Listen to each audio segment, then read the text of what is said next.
Hello my dear students, welcome back to the test of knowledge. तो आज की इस वीडियो में हम समझेंगे इंग्लिश परीक्षा अध्ययन 2025 के मॉडल क्वेश्चन पेपर 2 की ग्रामर। तो वीडियो को स्टार्ट से लेकर एंड तक जरूर देखिएगा, क्योंकि स्टूडेंट्स रियली आज की वीडियो आपके लिए काफी ज्यादा इंपॉर्टेंट है। इससे पहले की वीडियो में मैं मॉडल क्वेश्चन पेपर सेट 1 की ग्रामर को ऑलरेडी एक्सप्लेन करा चुका हूँ।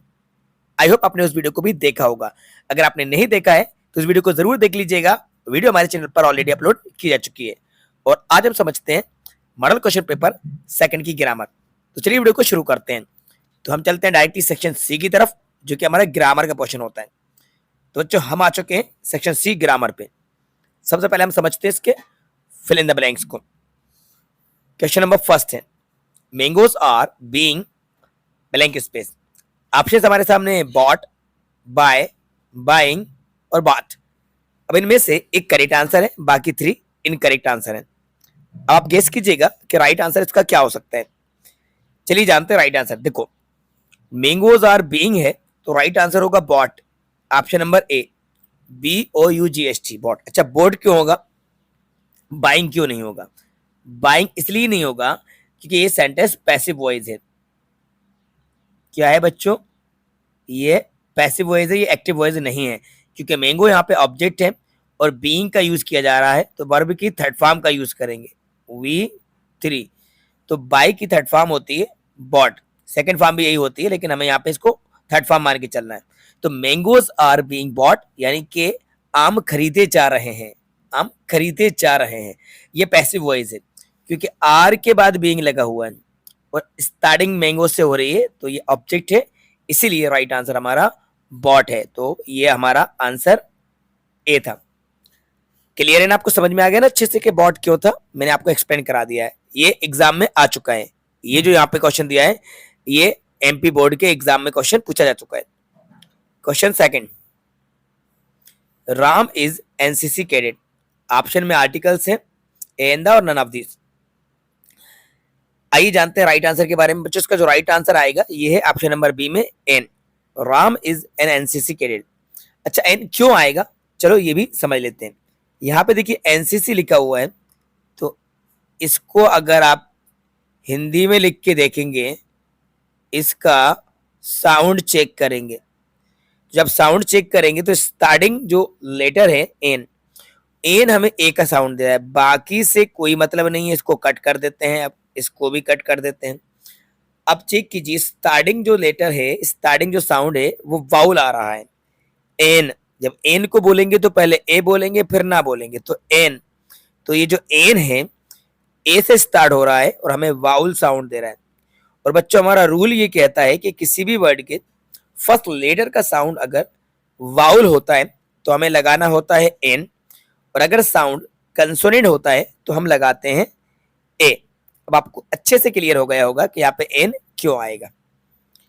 अब आता है third, there is hardly sugar left, much, any, more, some. Guess कीजिएगा right answer.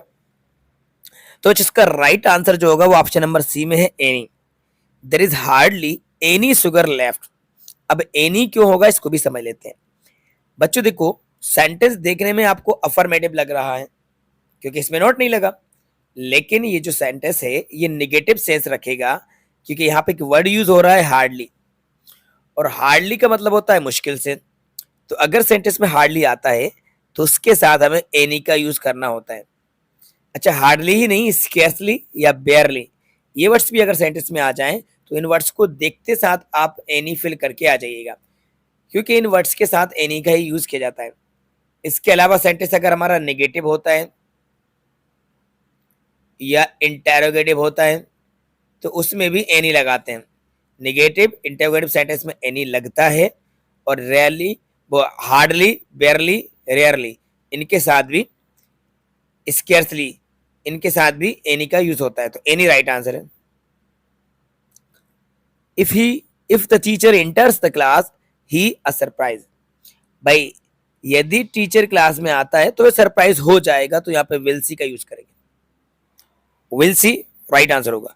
If the teacher enters the class he will surprise, will see right answer. We are going blank space a match today. Question number 5, इसका right answer होगा to play, क्योंकि यहाँ पे to infinitive का use किया जाएगा। एक verb already use हो चुकी है, इसके बाद प्ले एक और वर्ब आ रही है, तो इसको टू के साथ बताया जाएगा। तो we are going to play a match today, C right answer है।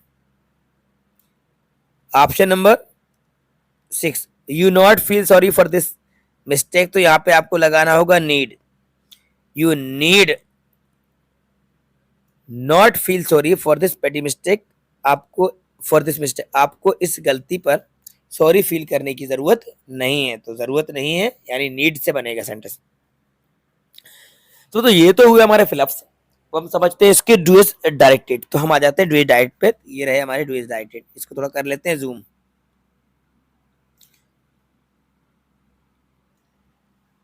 तो हमारा फर्स्ट क्वेश्चन है डूएस डायरेक्टेड का, you can catch the bus if you take a taxi. इसका पहले मतलब समझ लेते हैं। अगर आपको इसका मीनिंग समझ में आ जाएगा तो आप इसको सही तरीके से यूज कर पाएंगे अनलेस के साथ। यू कैन कैच द बस, आप बस पकड़ सकते हैं। इफ मतलब यदि, यू टेक टैक्सी, यदि आप टैक्सी लेते हैं, यानी अगर आप टैक्सी लेते हैं तो आप बस पकड़ सकते हैं, यानी कि टैक्सी से अगर आप जाते हैं तो आप बस पकड़ सकते हैं। अब आपको करना क्या है, देखो, rewrite using unless in place of if. If के प्लेस पे अनलेस का यूज करना है। अब सबसे पहले अनलेस का मीनिंग ही समझ लेते हैं। अनलेस का मतलब होता है यदि नहीं। क्या होता है? यदि नहीं। और इफ का मतलब होता है यदि। अब अगर सेंटेंस में अनलेस लगाएंगे तो इसका मीनिंग तो बदलेगा। अब कैसे बदलेगा, देखो, यहाँ पे स्टार्टिंग में तो हम लिखेंगे यू, तो यहाँ पे सिंपली हम राइट करते हैं यू, और ये कैन है ना, ये सेंटेंस बन जाएगा नेगेटिव, यू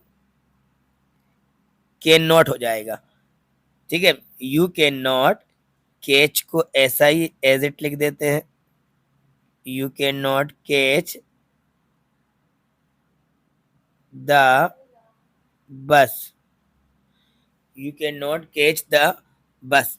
अब ये जो इफ है, इफ के प्लेस पे लगा लेते हैं अनलेस, तो unless you can not catch the bus unless, इसके बाद लिख लेते हैं you take a taxi. You can not catch the bus unless you take a taxi. मतलब ये हुआ इसका कि यदि आप टैक्सी नहीं लेते हैं तो आप बस नहीं पकड़ सकते हैं।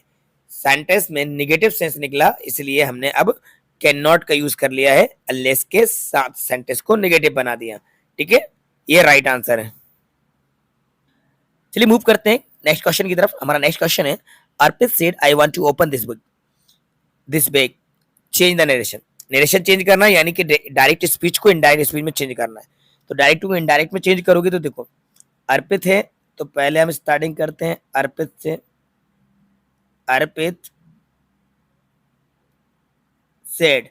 अब कॉमा और इन्वर्टेड कॉमा को रिमूव करेंगे तो हम क्या लगाएंगे, दैट। कॉमा इन्वर्टेड कॉमा को रिमूव करके दैट लगता है, तो अर्पित सेड दैट। अब यहाँ पे जो फर्स्ट पर्सन है तो ये इसके सब्जेक्ट से चेंज हो जाएगा। तो Arpit said I want to open this bag में ये जो आई है, आई अर्पित से चेंज हो जाएगा। तो अर्पित सेड दैट, इसके प्लेस में प्रोनाउन यूज कर लेंगे हम ही। क्या कर लेंगे, ही।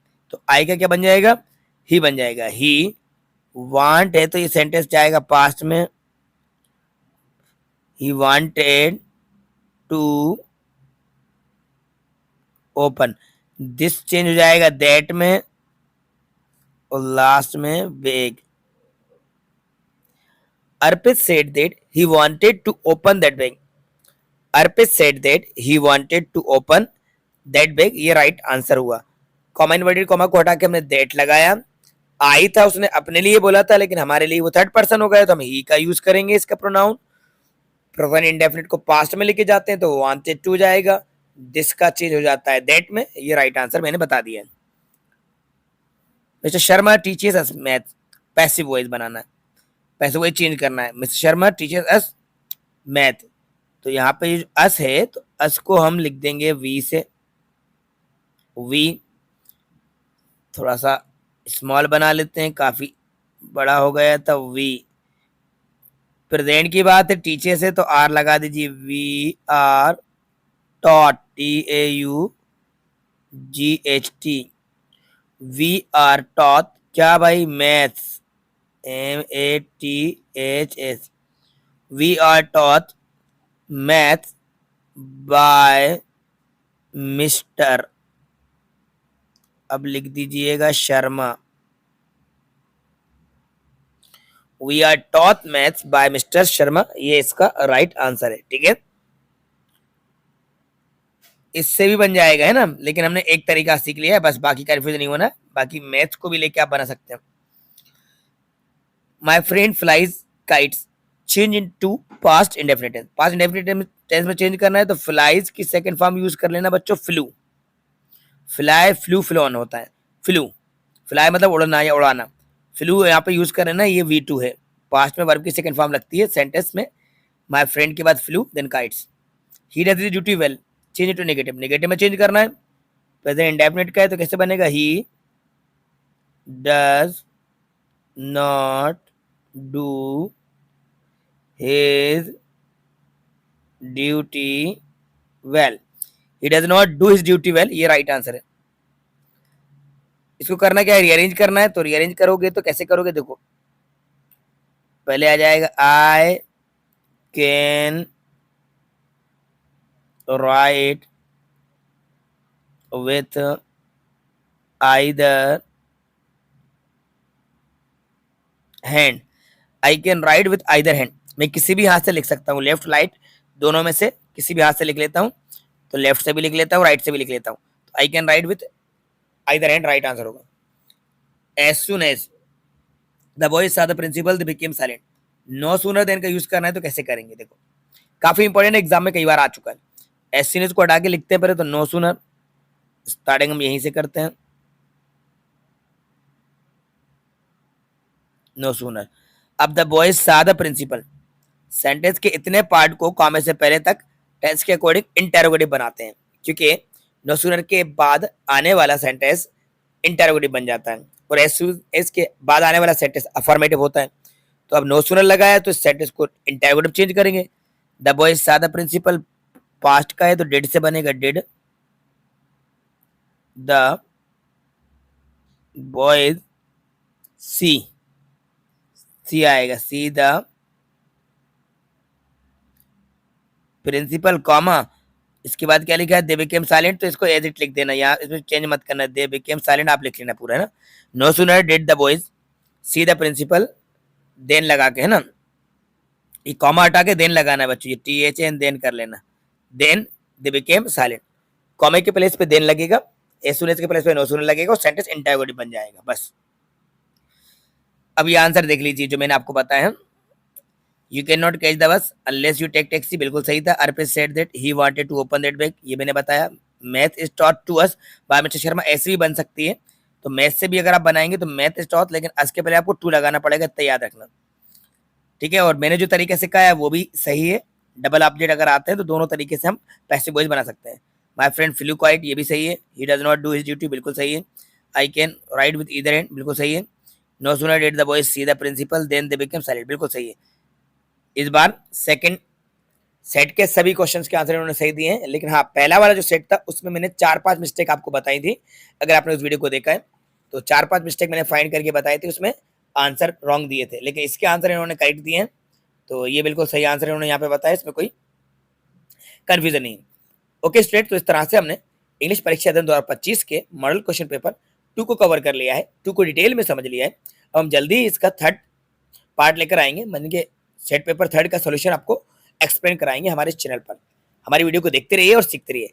अभी ये जो सीरीज चल रही है, इसके बाद हम लास्ट 10 ईयर्स की क्वेश्चन पेपर को भी सोल्व करवाएंगे हमारे इसी चैनल पर, यानी कि एक एक पेपर को हम एक्सप्लेन कराएंगे। पिछले 10 सालों के पेपर का सोल्यूशन इस चैनल पर एक्सप्लेन कराएंगे, इंग्लिश ग्रामर का। इसके अलावा और भी प्रैक्टिस सेट हम आपके लिए लाते रहेंगे। एग्जाम तक इंग्लिश की 100% प्रिपरेशन हमारे चैनल पर कराएंगे।